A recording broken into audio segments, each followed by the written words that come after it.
جی اگر تو واقعی وہ شرعی معذور ہے، جیسے انہوں نے خود لفظ کہا کہ جس کا وضو قائم ہی نہیں رہتا، مسلسل قطرات آتے ہیں، اگر وہ حالت نماز میں ہیں اور قطرات آ جائیں تو وہ معاف ہوتے ہیں، حتیٰ کہ اگر کپڑے پہ لگیں گے تو وہ ناپاکی بھی شریعت نے اس وقتی طور پہ معاف رکھی ہے۔ اس وقت آپ کمپلیٹ کر لیں، پھر اگلی جب نماز کا وقت آئے تو جتنے حصے پہ نجاست اس کو پاک کر کے انہی سیم کپڑوں میں اگلی نماز ادا کی جا سکتی ہے۔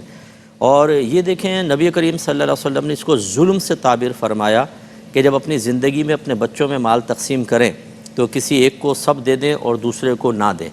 اس طرح یہ بھی گناہ ہے کہ ایک کو بہت زیادہ دے دیں، دوسرے کو بہت ہی کم دیں۔ پہلی صورت جو ہے وہ عدل کی یہ ہے کہ سب کو برابر دیں، چاہے لڑکا ہو چاہے لڑکی ہو، یہ افضل ترین صورت ہے۔ اور اس سے کم والی صورت یہ ہے کہ جیسے مال وراثت تقسیم ہوتا ہے کہ لڑکوں کو 2 حصے اور لڑکی کو 1 حصہ، اور اگر سارے ہی بیٹے ہیں تو بالکل ایکول دینا چاہیے ان کو، اس میں کمی بیشی کریں گے تو اس ٹھیک نہیں ہوتا۔ ہاں صرف ایک دینی فضیلت کے لیے لکھا ہے، جیسے کوئی بچہ باعمل حافظ قرآن ہے، عالم دین ہے، بعض بچے ماں باپ کے بڑے فرما بردار اور خدمت گزار ہوتے ہیں، انہیں اس نسبت سے تھوڑا سا زیادہ دے دیا جائے تو پھر کوئی حرج بھی نہیں۔ پہلی بات تو یہ کہ یہ شادی بیاہ کے اندر زکوٰۃ کو دیتے ہوئے احتیاط کریں کہ پہلی بات تو کہ وہ شرعی فقیر ہونے چاہیے، ان کی ملکیت میں کریں، یہ ضروری ہے۔ دوسرا یہ بھی دیکھیں کہ وہ آپ کے پیسے کو کس کام میں یوز کریں گے۔ اگر مطلب گھر سجانے کے اندر زکوٰۃ کا پیسہ لگایا تو پھر آپ کے پیسے کے دینے کا کیا فائدہ ہوگا۔ ایسی چیز کے اندر وہ صرف کریں کہ جو شادی کی بنیادی ضروریات کہلاتی ہیں، اور وہ شرعی فقیر ہیں تو ٹھیک ہے، پھر آپ ان کو دے سکتے ہیں۔ اور اس میں یہ بھی ہو سکتا ہے کہ اگر 3 مہینے بعد ہے تو چلیں آپ 3 مہینے اس کو روک لیں زکوٰۃ کو، یا ابھی ان کو دے دیں کہ بھئی یہ زکوٰۃ میری ٹھیک ہے، فوراً آپ فارغ ہو جائیں اور ان کو کہہ دیں یہ شادی میں صرف کر لینا تو ٹھیک ہے۔ دوسرا یہ 3 دن کی اگر انہوں نے اعتکاف کی منت مانی تھی، اگر تو یہ لفظ کہے تھے کہ ایک ساتھ 3 دن تو پھر تو لگاتار رکھنے ہوں گے، اور اگر مطلقاً صرف 3 دن کہے تھے تو پھر الگ الگ بھی ان کو رکھ سکتی ہیں۔ اور یا رسول اللہ کا کوئی وہ فطرہ وغیرہ نہیں ہوتا، ہمارا ہوتا ہے۔ ہاں یہ آپ کر سکتے ہیں کہ فطرہ دے کے اس کا ثواب نبی کریم کی بارگاہ میں بھی پیش کر دیں تو انشاءاللہ وہ قبول بھی ہوگا اور اجر ملے گا۔ اور یہ والدہ کے ساتھ جو یہ کہہ رہی ہیں کہ ہم زکوٰۃ نکال رہے ہیں، آپ اپنے سونے کا حساب کریں گے، والدہ اپنے کا۔ اگر جیسے پتہ نہیں شاید 2.5 تولہ ان کے پاس ہے اور آپ کے پاس اگر 7.5 تولہ سے کم ہے تو ایسا نہیں ہے کہ دونوں کو ملایا جائے۔ ایک ساتھ رہنے کا مطلب یہ نہیں ہوتا کہ مال بھی سب کا مل جائے گا، مال کا حساب علیحدہ علیحدہ ہوگا، تو مجھے نہیں لگتا کہ ان پہ زکوٰۃ بن رہی ہے۔ اسی لیے ہم گزارش کرتے ہیں کہ آپ پہلے شرعی مسئلے سیکھ لیں۔ اب یہ پہلے اپنے ذہن سے عمل کر رہی ہیں، ابھی یہ معلوم کیا ہے، اگر پہلے معلوم کر لیتے تو ہو سکتا ہے کہ ان پہ زکوٰۃ بنی نہ رہی ہوتی اور یہ ادا کر رہے ہوتے، تو اس لیے اب ذرا اس پر غور کر لیا جائے۔ اور یہ جو بہن نے اپنے سسر کو سونا بینک میں رکھوانے کے لیے دیا، یہ سود اس پہ ملا، سسر بھی گناہ گار اور یہ بھی گناہ گار۔ یہ یاد رکھیں کہ ادب احترام اپنے مقام پر ہے، لیکن نبی کریم صلی اللہ علیہ وسلم نے ارشاد فرمایا کہ اللہ تعالیٰ کی نافرمانی میں کسی مخلوق کی اطاعت جائز نہیں ہے۔ مفتی اگر یہ لا علم رہی ہوں اس بات سے کہ اس پر سود ہوگا تو ان کے لیے کیا حکم ہوگا؟ دیکھیں یہ ایسے مسائل ہیں کہ اس میں لا علم عذر نہیں ہے۔ اچھا، سودی مسائل جیسے یہ بنیادی مسائل ہوتے ہیں، ان کو سیکھنا لازم تھا۔ یہ غلط فہمی تمام لوگ ذہن سے نکال لیں کہ ہم میدان معاشر میں کہہ دیں گے اللہ تعالیٰ ہمیں تو معلوم نہیں تھا، وہاں سے کویسچن ہوگا کہ معلوم نہیں تھا تو کیوں معلوم نہیں کیا؟ دنیا کی تو ایک ایک چیز ہمیں معلوم ہوتی ہے۔ شادی بیاہ دیکھیں خواتین کر رہی ہوتی ہیں، ایک ایک رسم بتاتی ہیں، حتیٰ یہ کہتی ہیں جو ہماری مری ہوئی ساس ہے اس کا بھی جوڑا آئے گا۔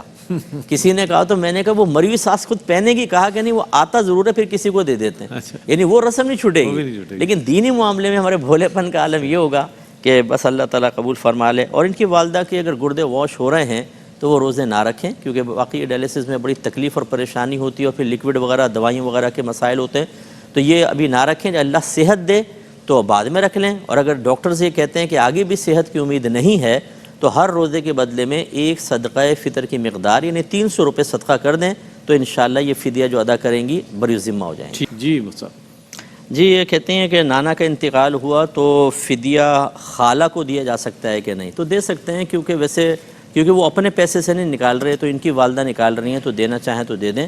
اگر ان کے پیسے سے وصیت کی تھی، ان کے پیسے سے نکال رہے ہیں تو پھر بیٹی کو نہیں دے سکتے، پھر کسی اور کو دینا ہوگا۔ اور یہ کہتے ہیں کہ وہ بچہ جو تھا وہ خالہ کو دے دیا تھا، اب جب ان کی وراثت تقسیم ہوئی تو اس بچے کو وراثت سے محروم کر دیا، تو کیا حکم شرع ہے؟ دیکھیں وہ محروم نہیں ہوگا، کسی کو دے دینے سے کوئی بچے کا حق ختم نہیں ہو جاتا، اور جب تک والدین زندہ ہوں غیر یتیم بچے کو کسی کے حوالے کرنا یہ شرعی غیر شرعی طریقہ، یہ بالکل ٹھیک طریقہ نہیں ہے۔ بچہ ایک تو بیچارہ اپنے ماں باپ کی محبت سے محروم ہو جاتا ہے، شفقتوں سے محروم ہوتا ہے، پھر اپنوں کے ساتھ اجنبیت پیدا ہوتی ہے، جس کا ایک رزلٹ آپ یہ دیکھ رہے ہیں۔ جنہوں نے اس کو وراثت سے محروم کیا سب کے سب گناہ گار ہیں۔ نبی کریم صلی اللہ علیہ وسلم فرماتے ہیں جو کسی کو وارث کو اس کی میراث سے محروم کرے، اللہ تعالیٰ ان کو جنت کی میراث سے محروم کر دے گا۔ اللہ اکبر۔ اب یہ بچی کہتی ہیں کہ میرے والد اپنے حصے سے دیں، یہ نہیں، باقی سارے ورثاء اپنے اپنے حصے سے اس کا حصہ نکالیں اور باقاعدہ اس کو دیں، آپ کے والد پہ لازم نہیں ہے۔ ہاں یہ دیکھ لیں کہ ان کے والد غور کریں کہ اگر میں پورا حصہ نکلتا تو کتنا بنتا، اسے تمام ورثاء میں ڈیوائیڈ کریں بشمول اپنے۔ پھر مثلا اگر 5 لاکھ بنتا اور ان پہ 1 لاکھ آ رہا ہے تو یہ 1 لاکھ اپنا دے کے یہ تو بڑی ذمہ ہو جائے، باقی سب کو انفارم کر دیں کہ تمہارے حصے میں سے اس کا حصہ ہے، اس کو دے دیں، وہ نہ دیں تو آخرت میں خود قابل گرفت ہوں گے۔ فون پر جب شوہر 3 طلاقیں دے تو تینوں واقع ہو جاتی ہیں۔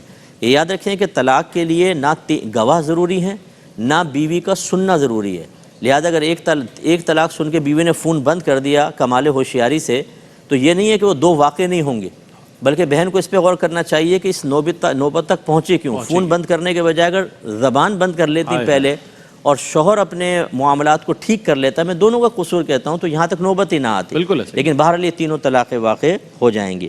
اور وطر میں دعائے قنوت یاد نہ ہو تو 3 بار رب اغفر لی رب اغفر لی رب اغفر لی، اے اللہ میری مغفرت فرما دے، اتنا کہہ لیں یہ بھی کافی ہے۔ اور اگر ان کو سال کی ابتدا بھول گئی کہ زکوٰۃ کا سال کب سے شروع ہوا تھا اور رمضان میں دیتے ہیں، تو بس اب یہ ذہن بنا لیں کہ رمضان سے سال سٹارٹ ہوتا ہے، اللہ تعالیٰ معاف فرمائے گا، اب یہاں سے کنٹینیوسلی دیتی رہیں۔ اور 7.5 تولہ سونا کہتی ہیں کہ اگر ہم اس سے زکوٰۃ نکال دیں تو 7.5 تولہ نہیں رہے گا، تو نہ رہے، آپ زکوٰۃ نکالیں۔ ہاں نیکسٹ ایئر یہ ضرور ہوگا کہ جب آپ اس سے زکوٰۃ نکال دیں گے، اگر 7.5 تولہ سے کم رہا اور کوئی مال نہیں ہے تو اب زکوٰۃ نہیں بنے گی کیونکہ نصاب سے کم ہو گیا تھا۔ اور انہوں نے کہا کہ اگر 2 چیزوں کو ملا لیتے ہیں، یعنی تھوڑا سونا ہے تھوڑا روپیہ ہے، تو وہ 7.5 تولہ سونا تک نہیں پہنچتا، تو کیا زکوٰۃ ہوگی کہ نہیں ہوگی؟ اور بعد میں انہوں نے یہ کہا کہ کیا ہم چاندی کا حساب کریں، تو حکم یہی ہے کہ چاندی کے نصاب کا کریں گے۔ مثلا 1 تولہ سونا ہے 10,000 روپے ہیں، آپ نے حساب کیا، آپ 7.5 تولہ سونے کو نہیں دیکھیں گے بلکہ یہ دیکھیں کہ 52.5 تولہ چاندی کی قیمت تک پہنچتا ہے کہ نہیں۔ یہ اس لیے کم والا نصاب رکھا ہے تاکہ زکوٰۃ بنے اور غریبوں کا بھلا ہو، ورنہ 7.5 تولہ ہی اگر نصاب رکھتے تو پھر تو بہت مشکل تھا کہ کم مالوں کے اندر زکوٰۃ وہاں تک پہنچتی، اس لیے دینی ہوگی۔ اور یہ جو کیس ہے سے پاکستان میں فطرہ بھیج دیتے ہیں، حساب وہاں کا کریں، بالکل ٹھیک ہے، اور پاکستان بھیج رہے ہیں یہ بھی بہت اچھا ہے۔ یہ کوئی واجب نہیں ہوتا کہ جس کنٹری میں یا جس سٹی میں آپ ہیں وہیں پر دیں، پاکستان میں بہت مستحق ہیں، یہاں بھیج سکتے ہیں۔ ٹھیک ہے۔